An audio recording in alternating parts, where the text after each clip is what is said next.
There are position battles galore in Boulder right now, but one of them may have already been settled. You are Locked On Buffs, your daily podcast on the Colorado Buffaloes. Part of the Locked On Podcast Network, your team every day.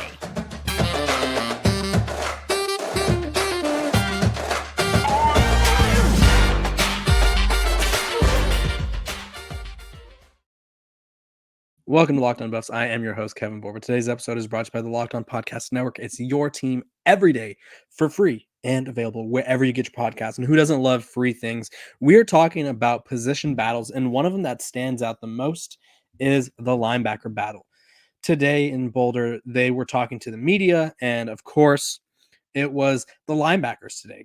It was Coach Hart, Trevor Woods, or not Trevor Woods. It was Levante Bentley and Coach Hart talking to the media, and we learned a lot. Actually, Trevor Woods was on the podium. So it was the three linebackers, and there was a big reason for this. So Coach Hart talked about this is what he opened up with. He said, the Buffs are ready to play, capitalize on what we did last year, and pack the stadium again. He said he wants the fans to show up early for the spring game, 4 hours early. So if you're planning on going to the spring game and you want to see Coach Hart, you need to show up 4 hours early so you could go chat it up with him.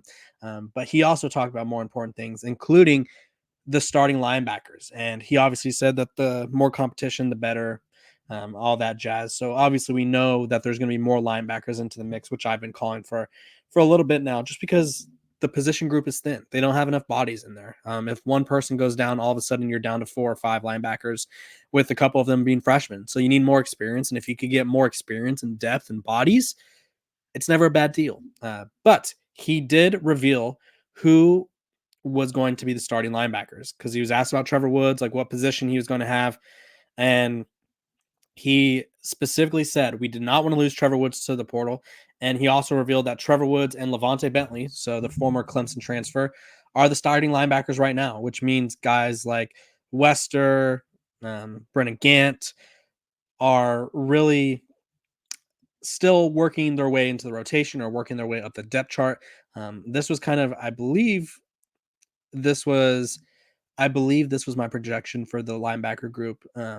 Obviously, I kind of figured that we all knew Bentley was going to be a starter. I think the other spot was really up for grabs because obviously Trevor Woods is a talented football player. I think Bentley is a really good leader too. I think Bentley was kind of my most improved last season, either him or Amari McNeil, the defensive tackle, just because he lost a starting spot and then all of a sudden he gained it back late in the season. They never were able to take him off the field, which is a great thing. Like if you lose your starting spot, it's really hard to get it back. But to get it back and to kind of not ever relinquish it again, that's a huge deal. For Trevor Woods, I won't say he lost his safety spot. I don't really know like how I would describe it, but they no longer played him at safety, but they still wanted him on the field because of his ability to make some big plays. He had a big play against TCU with the interception. So Trevor Woods is currently the starting linebacker opposite of Levante Bentley. I expect this group to I wouldn't be shocked if that's the starting lineup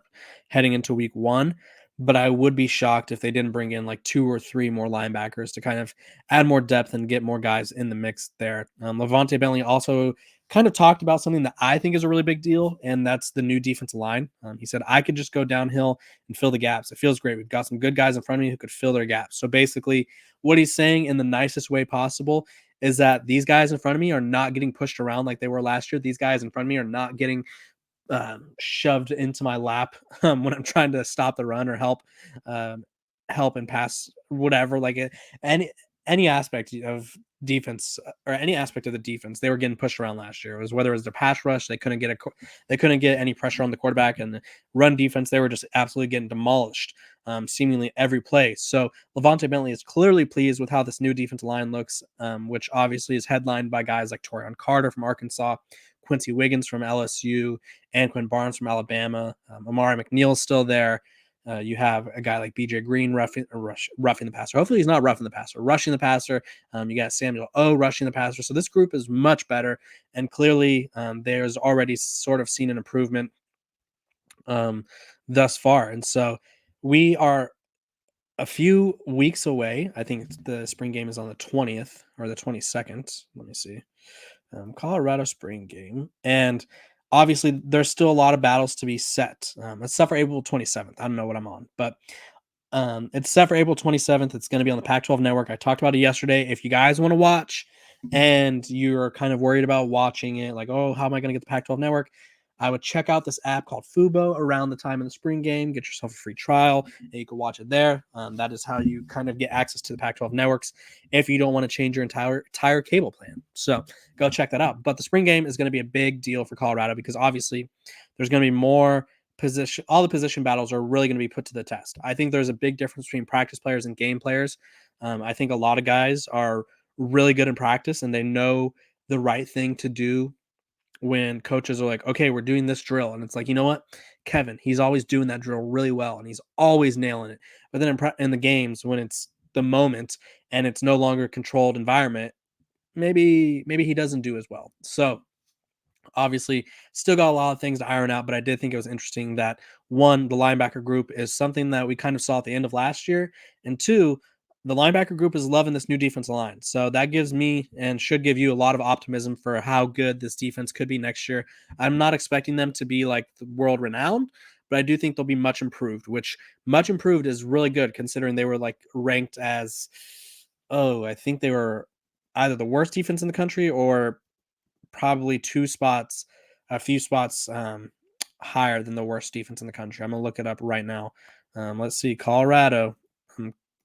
Gotta love Command F. It's my favorite feature on any keyboard or laptop. I mean, yeah, Colorado was ranked 127th in total defense last season, only above Vanderbilt, Stanford, and North Texas.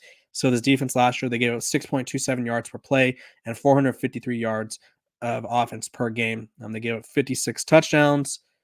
So obviously, and their team scored 52 touchdowns. So even though they had Shador and they were one of the best offensive attacks in the country, they were getting outscored every game just because they could not stop anyone. So the linebacker group is kind of the same as usual. I know a lot of people were counting on Wester to kind of emerge into that starting spot. The head coach, the linebackers coach did say that Trevor will probably be a first and second down linebacker, so that means they could switch someone else onto the field for third down situations. But it's currently Woods and Bentley, and all we need to know is that this defense line is looking much improved, which is a good thing because obviously the Big 12 is physical, and you do not, and I repeat, you do not want to not be physical in the Big 12.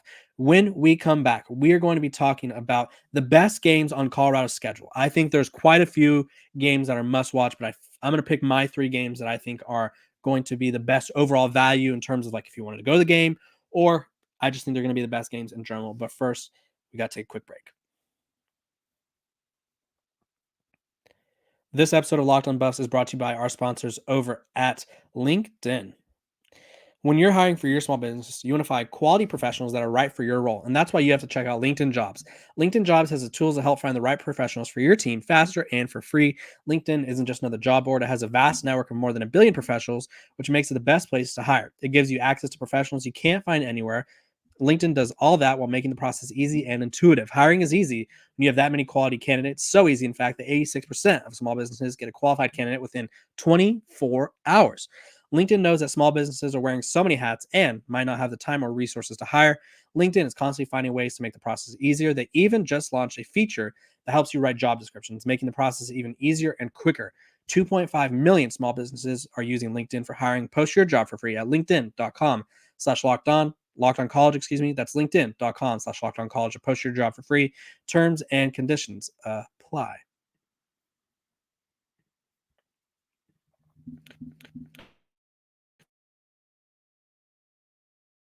Let's try that again. Welcome back to Locked On Buffs. I appreciate you guys for tuning in and making me your listen of the day.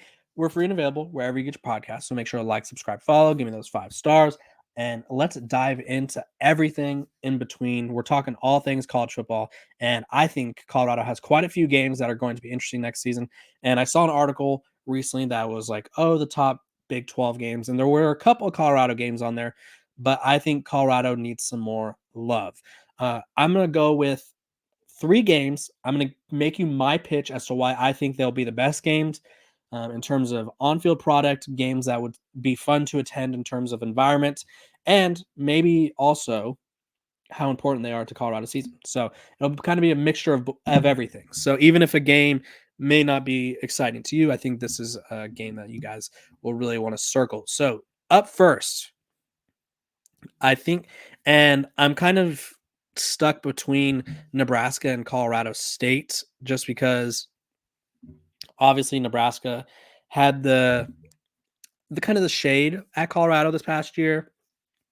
They had that weird encounter on the Buffalo at midfield, and they had all that happening. So I was like, that's a good one. Colorado State has Mike Norvell, or not Mike Norvell, excuse me, Jay Norvell and his wife kind of running their mouth and talking that ish to Shador and Coach Prime and Coach Prime's mother.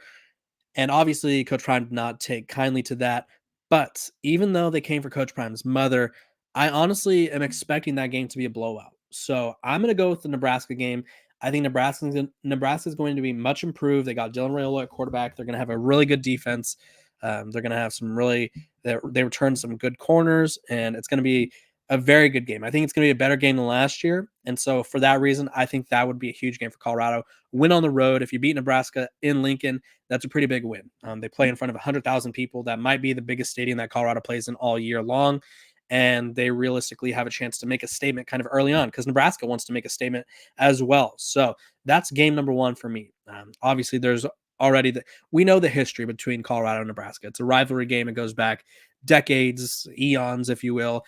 And it's just two teams that hate each other, and it's going to be a competitive game. I think last year's game kind of added some fuel to the fire.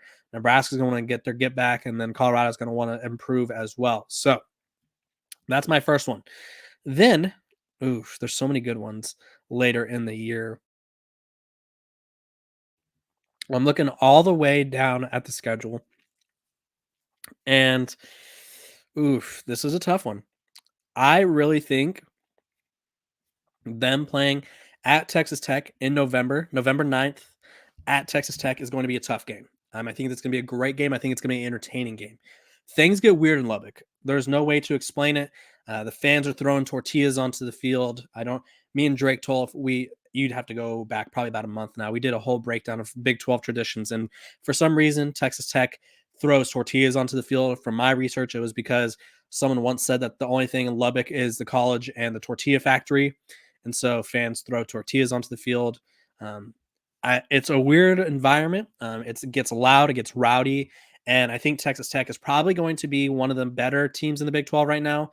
I just feel like they're kind of being slept on because they're down near this past season. But I do think that a lot of people are underestimating them. So I think that's going to be a hostile environment for Coach Prime and Shador. It's kind of a return home for them, I guess you could say. Obviously, Lubbock isn't Dallas, and I'm not pretending that it is Dallas, but realistically, it's one of those things where it's one of those things where you don't want to get caught slacking in Lubbock. And I think Coach Prime is going to treat it as a homecoming. They kind of treated TCU as a homecoming, and they're playing at AT&T Stadium. It's just going to be a really big deal. Like, I think that game could decide either one of their seasons. I think Texas Tech is going to be vying for a Big 12 title spot. I think Colorado has a chance to make a push for the Big 12 title. So we'll see.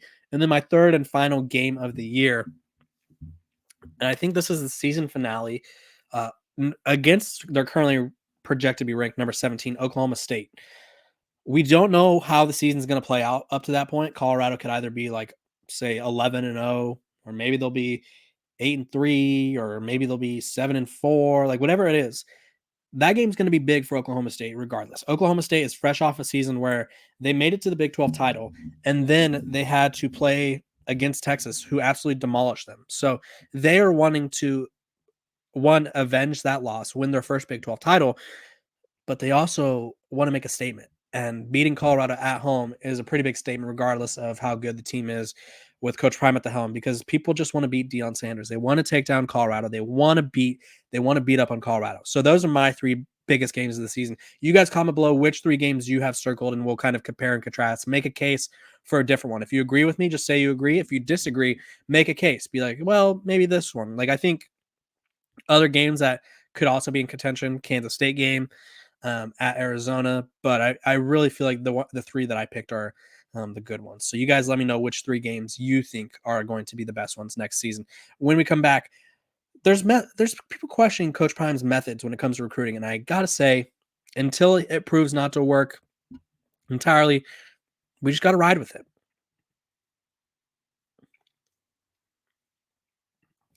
This episode of Locked On Buffs is brought to you by our sponsors over at eBay Motors. Passion, drive, and patience is the formula for winning championships and is also what keeps your ride or die alive. eBay Motors has everything you need to maintain your vehicle and level it up to peak performance.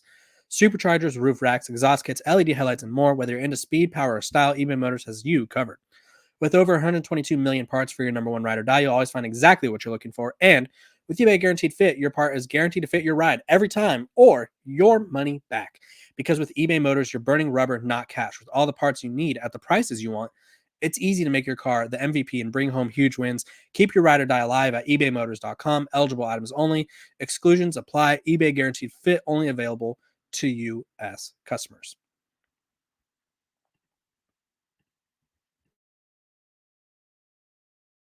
Welcome back to Locked On Buffs. Appreciate you guys for tuning in, making me your first listen of the day. We're free and available wherever you get your podcasts, so you know we're always here covering the biggest and most interesting news around college football and Colorado football, and more importantly, Coach Prime himself.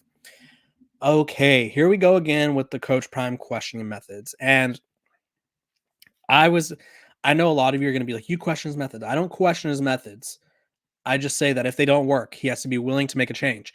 And I think he's already shown that he's been willing to make a change.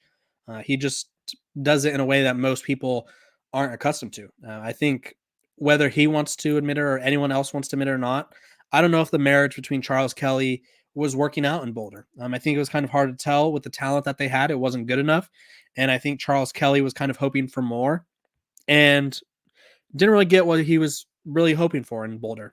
Obviously, it's also hard to turn down an opportunity to coach at your alma mater, which he's doing right now. I don't agree with the demotion of Sean Lewis at that time. I felt like it could have waited till the offseason because you already knew he was going to leave for a head coaching job. So why bring more unnecessary drama to your team? But hey, that's neither here nor there. It obviously worked out because Pat Shurmur is the guy now. And so they developed that relationship early on, and they have the whole offseason to work things out. But Coach Prime has shown that he's willing to make changes. He also showed that he was willing to kind of change the players that he brought in from the transfer portal. Last year was kind of everyone that was interested in Colorado. This year, they wanted guys that had starting experience. They wanted guys who realistically had played at the Power 5 level or at least started a lot of games and were proven. I think the year before they took a lot of flyers on guys. There was more guys where it's like, yeah, this guy's from Alabama. He hasn't played a lot, but he's a former 4-star recruit. Or this guy is a former 5-star recruit, hasn't played or proven anything, but he's a former 5-star recruit. And I think this year it was more like, okay, this guy has done this, this, and this. He's earned these honors or he put up these numbers. And I think he's shown that he's willing to make changes. But in a recent kind of like clip that's going around, this writer from The Athletic, Ari Wasserman, said, I don't hate Deion Sanders. I'm disappointed that he isn't embracing being a college football coach in a way that would allow him to reach his unfathomable potential. He won't go visit kids and seem disinterested in recruiting high school classes. Because of this, I feel like I'm watching fail in real time. I don't think he'll be the Colorado coach 2 years from now, which that'd be quite the, assuming he's saying he's watching him fail, that means he's projecting that Coach Prime will be fired or they'll go their separate ways. And I know Coach Prime is a strong-willed individual. I know Coach Prime is a passionate guy. There's nothing wrong with either of those things. I think this is kind of hinting that this guy thinks Coach Prime will not be changing his methods if he has to. And I would like to think that Coach Prime is very well aware of what works and what doesn't. I think he will change things when he needs to. And so if this year, and I would say this is kind of like way better, this team that they have is way better than they had last year.